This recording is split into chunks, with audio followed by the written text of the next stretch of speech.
Welcome to Peptides Explained Easy. Let's break it down.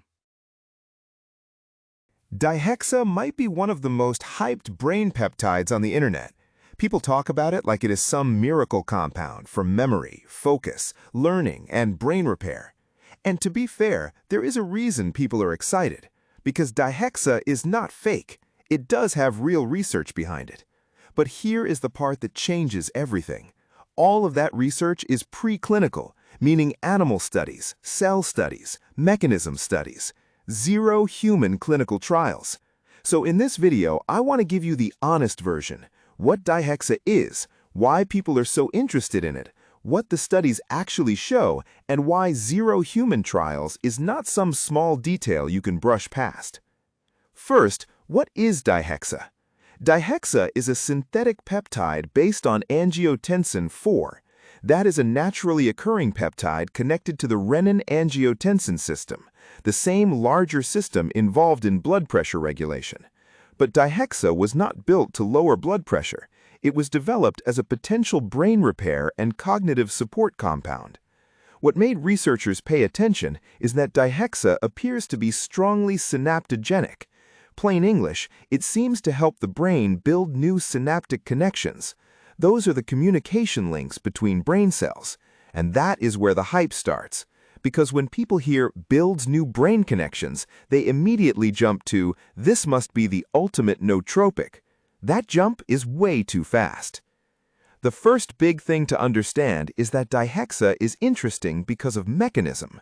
It appears to work through the HGF/c-Met pathway. That stands for hepatocyte growth factor, and its receptor c-Met.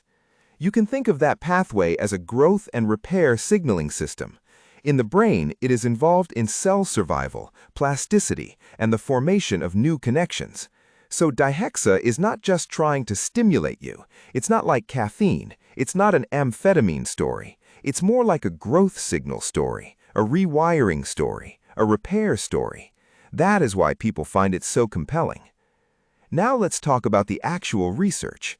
One of the foundational Dihexa papers came out in 2013. That was part of the original characterization work. The key point was that Dihexa was designed as a more metabolically stable angiotensin 4 analog. Plain English, researchers wanted something that would last longer in the body and still keep the brain-related effects they were interested in. Then, in 2014, another important paper helped clarify that Dihexa's pro-cognitive and synaptogenic effects depended on activation of the HGF/c-Met pathway. That matters because it gave the compound a clearer mechanistic story. Not just it seems to work, but this appears to be one of the main pathways it works through.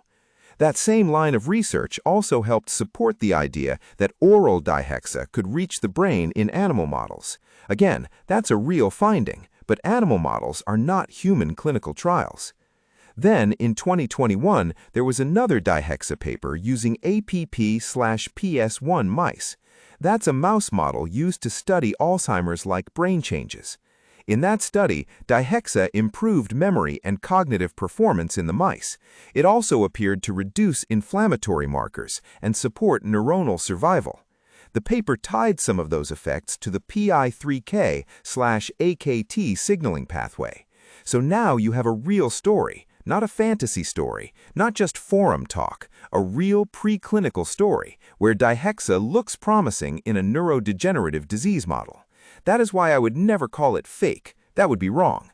But calling it promising is not the same as calling it proven. And this is where the internet usually loses the plot. People see animal memory data. They see synaptogenesis. They see 10 million times more potent than BDNF in lab discussions. And then they turn that into, this must be amazing for healthy people. This must be amazing for brain fog. This must be amazing for ADHD. This must be amazing for productivity. Maybe, maybe not. That is the point. None of those healthy person claims have been proven in human clinical trials. And when you are dealing with a compound this potent, that missing human safety and efficacy layer matters even more, not less. So what is the honest evidence grade here? For me, Dihexa sits in the real science but preclinical category. That means there's enough animal and mechanistic data to take it seriously, but there is not enough human evidence to talk about it like it is clinically established. This is not like saying there are 0 studies. That would be false. The more accurate statement is, there are studies, but they are preclinical. And that is the entire tension of Dihexa. Interesting enough to study, too early to talk about like a proven human brain peptide. Now let's talk about the biggest caution flags. First, 0 human clinical trials. That alone should force humility. Second, seizure risk. If a compound is strongly pushing synaptogenesis, you have to ask an uncomfortable question. What if the brain builds the wrong connections? What if rapid plasticity lowers the seizure threshold in vulnerable people? That does not mean Dihexa definitely causes seizures in humans. We do not have the human data to say that cleanly. But it is a real theoretical concern, and it is serious enough that I would not treat it casually. Third, cancer concern. The HGF/c-Met pathway is also involved in growth signaling outside the brain, and c-Met is implicated in some cancers. So once again, the concern is not random fear, it comes from the biology. If you are activating a growth-related pathway, you need to think carefully about what else that pathway may influence. This is also why I think Dihexa content has to be done carefully, because it is very easy to make it sound like a miracle brain repair peptide. That would get clicks, but it would not be honest. The honest version is stronger anyway. Dihexa is one of the most interesting brain peptides people talk about online because it really does have real preclinical research behind it. But the hype is running way ahead of the evidence. That's the story. Not miracle nootropic, not limitless peptide. Real science, 0 human trials, real caution. So, where do I land? Dihexa is not fake. It's not just bro science. It's not one of those compounds with only internet mythology behind it. There is real animal data, there is real mechanistic interest, there is a believable reason researchers got excited about it. But none of that gives you permission to talk like it is proven in humans. Right now, Dihexa belongs in the category of very interesting, scientifically plausible, still early, and probably much riskier than the internet makes it sound. If you keep it in that lane, the conversation stays honest. And that's really the big takeaway.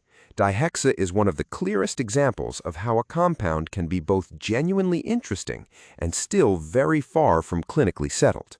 That's what makes it worth understanding, and that's also what makes it dangerous to oversell. So if you hear someone talk about Dihexa like it is already a proven human brain enhancement tool, slow down. The real evidence does not support that claim, at least not yet. If you want a peptide encyclopedia with mechanisms and concepts in an easy-to-understand format, get the PEX app at app.peptides-explained-easy.com. Keep learning, stay safe, and I'll see you in the next one.